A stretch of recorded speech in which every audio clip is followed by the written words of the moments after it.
guys, nandito ako sa kwarto namin at kumakantak. Shout out nga pala kay papa ko ng wapo. Birthday niya ngayon, kaya may mga tugtog guys. Kasi shout out din kay Auntie Alma kung maganda. Tapos, andito ako. Tapos nag-aano sila, umiinom. Tapos ito po sila madami silang iniinom guys. Nakita nyo guys, di ba guys, madami silang iniinom guys, kasi birthday ni Papa ngayon, si Papa umiinom. Wala namang trabaho bukas siya. Oo guys, wala siyang trabaho.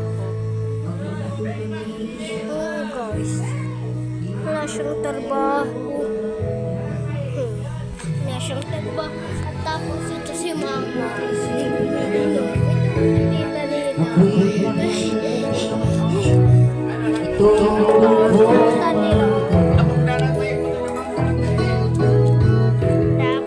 Dito ngayon ako sa kwarto kasi hindi ako lumabas, madaming umiinom.